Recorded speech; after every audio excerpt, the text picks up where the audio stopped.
Hello and welcome to all our viewers. I have with me my Guruji Salil, who is back, the most familiar face on Sports Adda.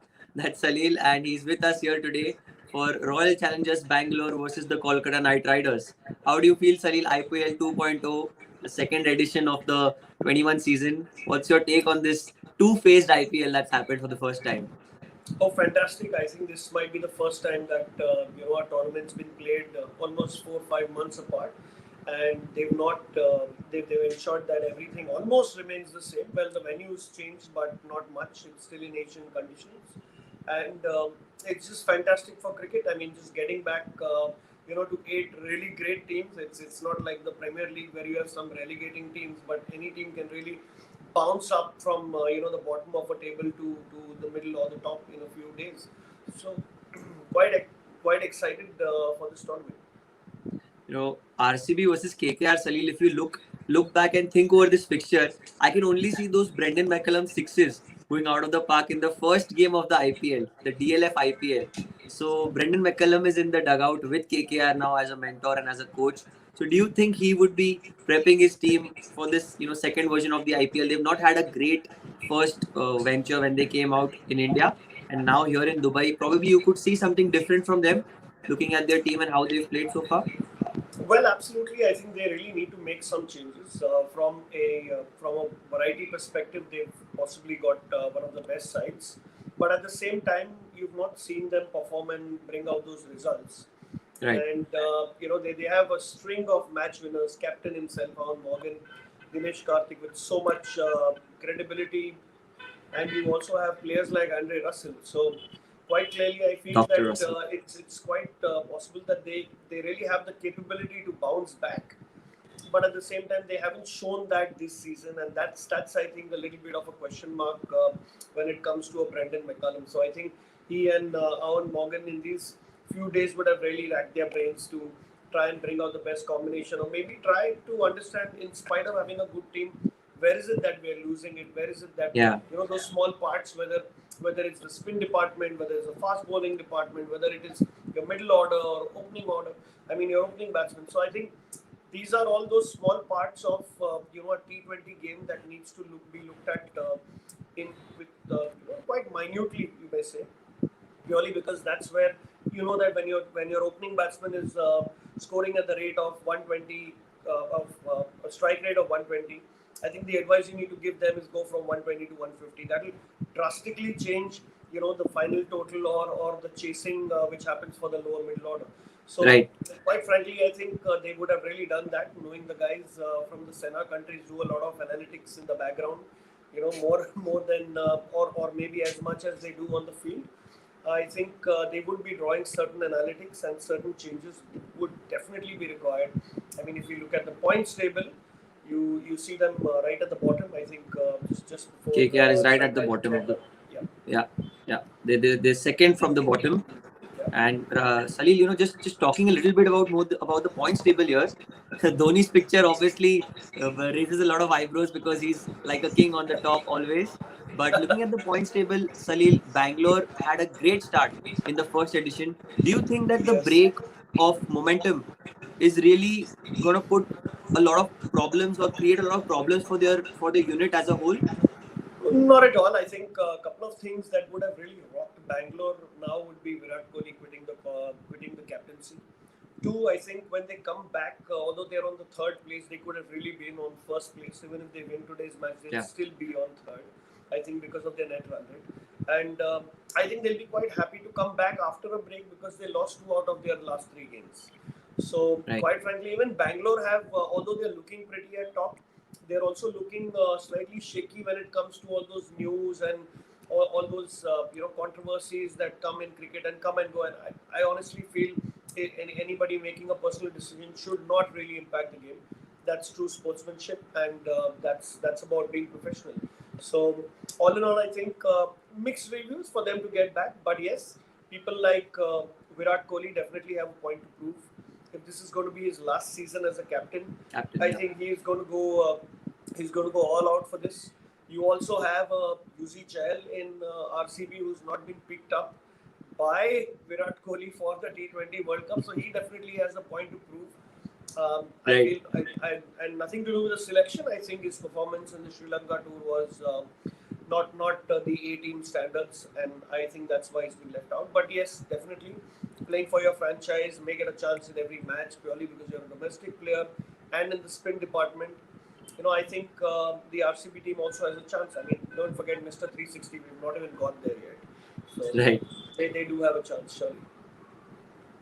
No, and Sai, just talking a little bit more about the RCB batting, you've got an informed Glenn Maxwell. Last 2 seasons, the way he played for Punjab and Delhi respectively, he was not really the Maxwell that we all know. But since coming to RCB, he's got more security about his playing, playing in the playing 11. And moreover, you have, like you said, AB de Villiers and Virat Kohli, even Devdutt Padikkal. How important is Glenn Maxwell's presence here? Because we saw him score a good couple of 50s in the first edition of this 2021 IPL. So do you think he also has a lot of things to prove to the team and much more to offer in the second phase of the IPL, Salil?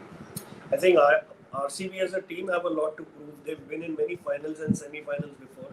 And not taking anything away from Maxwell, I think he scored 223 runs in this last 6 or 7 games that they've played. And Yeah. quite frankly, he's come out like a different player altogether. I think I remember that match with Chennai where he really held his ground and he batted a little bit slowly, not like the Maxwell that we know, and made a difference. So I think some bit of maturity and I think some bit of assurance that he wouldn't have got from his previous franchises is something that he's got. I think the confidence that he has now playing for RCB, I agree. feels more at home.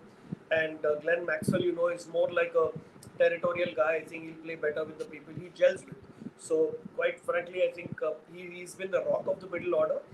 And I think if they're able to shuffle AB de Villiers a little bit and bring him at number 3, Maxwell will be a great number 4. And I think he can take the game away from Best. any team. Best in the world, AB de Villiers. The more you talk, the lesser it is, the way you speak of AB. But talking of the KKR bowling as well, do you think that now they've got the recipe because Varun Chakravarti has been picked for the Indian side? You've got a Prasidh Krishna who just played for India in Sri Lanka recently, so he's got international experience now as well. You've got Lockie Ferguson coming in, one of the best bowlers of the 2019 World Cup, and even in the last edition of the IPL, he was really good for the KKR, and Sunil Narayan as well. So do you think that these 4-5 players in the side, if you look at the playing 11 as well, do you think that they've got a good bowling lineup and that's their main primary department that they are reliant on? Well, quite frankly, they've got a fantastic variety if you look at their bowling. You have Sunil Narayan, Lockie Ferguson, Varun Chakravarti, Prasidh Krishna, Andre Russell. So, I mean, these guys really have a lot of potential to make sure that the opposition doesn't really get settled in. I'm not quite sure about Venkatesh Iyer. Is he? He's an all-rounder. Debut today? He's an all-rounder, yeah. Okay. So, I mean, he would obviously be tried maybe for an over or two. But Lockie Ferguson, death bowling, quite brilliant. Prasidh Krishna bowls at 145. Varun Chakravarti recently played for India and has always kind of been, in the India probables.